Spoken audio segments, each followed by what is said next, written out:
2/3 majority کے numbers جو required ہیں سینٹ میں وہ شاید کرنے کی کوشش کریں۔ سر خبروں میں تو 13 کا فگر چل رہا ہے کہ 13 کے قریب جو اراکین پارلیمنٹ ہیں وہ آپ کے پاکستان تحریک انصاف کے پاکستان سینیٹرز کا انہوں نے پوچھا تھا، 2 سینیٹرز کا تو ہمیں اطلاع مل رہی ہے، کچھ ایم این ایز کی بھی مل رہی ہے، کچھ افواہیں ہیں، کچھ سچائی ہے، لیکن ہمیں پتہ چلے گا جب وہ لفٹ سے اوپر جائیں گے آج، کیونکہ سنا یہ ہے کہ ایک لفٹ اندر ہے جو کہ مخصوص ان کو اوپر لانے کے لیے بنائی گئی ہے۔ تو میں تو خود لفٹ کے سامنے کھڑا ہونا چاہوں گا یہ دیکھنے کے لیے کہ کون کون اس میں سے نمودار ہوتا ہے۔ اچھا سر، آپ 26ویں آئینی ترمیم کا حصہ کیوں نہیں بن رہے؟ آپ نے ڈرافٹ میں کوئی اپنا جو ڈرافٹ ہے اسپیشل وہ نہیں بھیجا، نہ کوئی ترامیم دی ہیں، یہ نون لیگ اور پیپلز پارٹی کہہ رہی ہے، کیا وجہ ہے؟ بڑا اچھا سوال ہے، بڑا مناسب سوال ہے، اور بڑا اس کا ڈیٹیلڈ آنسر میں دے سکتا ہوں جواب، لیکن میں آپ کو ایک سینٹنس میں اگر جواب دینے کی کوشش کروں آپ کے تاکہ ویلاگس چل بھی جائیں۔ سب سے پہلے تو یہ کہ یہ جو پروسیس ہے، جس طرح آئینی ترمیم کرنے کی کوشش کی جا رہی ہے، لوگوں کو پکڑ کے، ان کو دھمکا کے، ان پہ زخم کر کے، ان پہ ظلم کر کے، ان کے بچوں کو، ان کے خاوندوں کو، ان کی بیویوں کو اریسٹ کر کے اور ان سے مجبوراً ووٹ لیا جا رہا ہے۔ نمبر 1 تو ہم اس پروسیس کے خلاف ہیں، آپ بھی خلاف ہوتے اگر اس میں ہوتے۔ نمبر 2، اس جو ایکچول ڈرافٹ آیا تھا شروع میں، اس میں تو ایسی خوفناک چیزیں تھیں جس سے آپ کے رونگٹے کھڑے ہو جاتے ہیں، اور وہ بجائے آئین کو بنانے کے بہتر وہ آئین کو توڑنے کے کوشش کی جا رہی تھی، تو ہم نے اس کو بھی پارٹیسپیٹ نہیں کیا، ہم نے اس کو ریجیکٹ کیا۔ اور تیسری چیز، ہمارے عمران خان صاحب جن سے ہم نے اوبویسلی پوچھنا ہے، ان کو انہوں نے ملنے نہیں دیا۔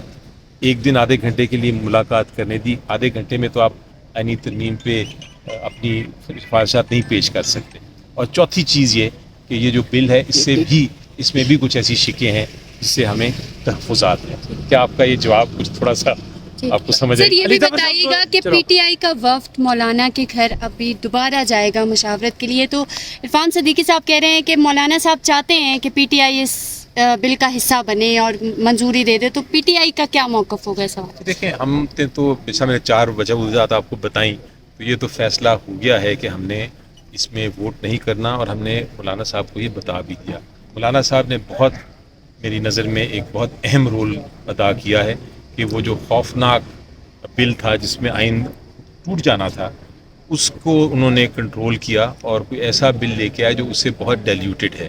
تو ان کی جو کاوش ہے، ان کی جو کوشش ہے، اور انہوں نے جو رول ادا کیا اس سارے معاملے میں، ہمیں اس کو سراہنا چاہیے، اور ہم سراہتے ہیں۔ لیکن اسی لیے انہوں نے بڑی کوشش کی ضرور کہ ہمیں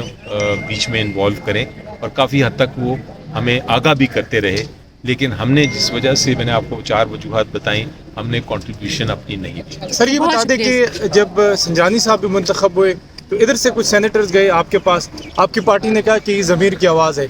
تو وہ غلط تھا کہ نہیں؟ آج ضمیر کی آواز نہیں، آج لوٹا کریسی ہے، وہ ٹھیک تھا؟ دیکھیں، میں تو آپ میرے سے پرسنل سوال پوچھ رہے ہیں نا، میں تو اس کو لوٹا کرسی کو، میں تو کیس لڑا تھا، میں نے تو کیس جیتا تھا جو اب ریورس ہوا۔ میری نظر میں تو ضمیر کی آواز ہوتی ہے، بہت ساری گنجائش ہے، لیکن جب تک آپ کی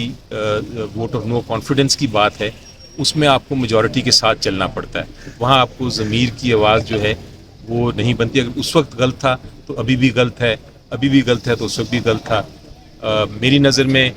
کوئی بھی پارلیمنٹیرین اگر چاہتا ہے ووٹ کرنا اپنی پارٹی کے خلاف، تو پھر وہ ریزائن کر دے اور لوگوں کے پاس واپس جائے اور کہے کہ میں اس کے اگینسٹ دوبارہ منتخب ہو کے آؤں گا۔ ہاں، جہاں آپ کا ضمیر